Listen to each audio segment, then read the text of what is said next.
Did the U.S. miss an opportunity to prevent the Boston Marathon bombings? We'll take a look. And trying to unravel a motive behind the attacks. Authorities dig into the suspect's travels to Dagestan, searching for answers. Good morning, everyone. It's Thursday, April 25th.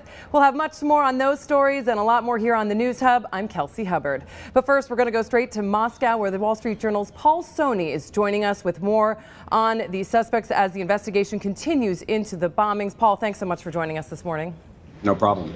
So what do we know about the fact that U.S. authorities had actually had one of these suspects on watch lists? Tell us about that and what they knew before these attacks happened. Yeah, so obviously one of the biggest strains coming out of this story is what did U.S. authorities know about these suspects before the bombing occurred. And as we found out yesterday, the U.S. authorities put the Tsarnaev, well, the older brother, not the younger brother, Tamerlan Tsarnaev, on 2 watch lists. And that was through both the CIA and the FBI in 2011. So the real question here is what exactly was communicated to these U.S. law enforcement agencies from the Russian side, and why did they, after the FBI indeed interviewed him in 2011, why did they decide not to pursue him as a suspect, or at least keep tabs on him? Or did they, and was there some failure there? There's a lot of unanswered questions here, and one of the biggest unanswered questions is why exactly the Russian authorities were flagging Tamerlan Tsarnaev to the U.S. in the first place, and that question is unanswered. From them as to why they were alerting U.S. authorities, and that really went nowhere. Is that where really the breakdown happened in the follow-up from Russian authorities on why exactly they thought that Tamerlan had been radicalized?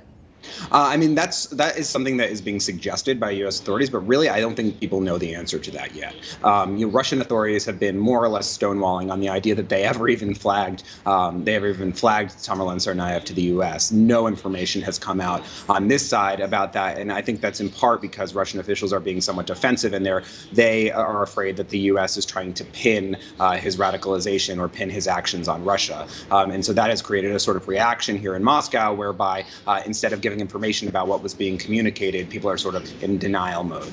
Right, and we actually know that U.S. federal authorities are actually in Dagestan right now looking into the travels that Tamerlan had there. Tell us about that and what they are looking for, what they're doing there, and perhaps what they think they might find there. Yeah, so Tamerlan Tsarnaev's parents are both located there now, and that's, I think, probably part of the reason that federal officials were down there, were in order to talk to them, which they have done. But really what they're looking at is a 6-month trip that he made to Dagestan starting in January of last year. And one of the reasons people are looking into that is because obviously that was very close to these attacks. And I think they're just looking at anything he would have been doing over the past year or even before that could suggest possibility of a motive, or how he was potentially radicalized, really basically anything that he was doing. And so far, there hasn't been a ton that has come out of that. One thing that we have learned from his father is that he was at one point, at least on one occasion, visiting the mosque in Makhachkala, which is the capital of Dagestan, on Kotrova Street, and that mosque is known for being sort of a center of Salafi thought, which is a more puritanical strain of Islam that interprets Islam in a very orthodox way, that is not actually the Islam that was normally associated with Dagestan and the rest of the Caucasus, which is a Sufi strain of Islam.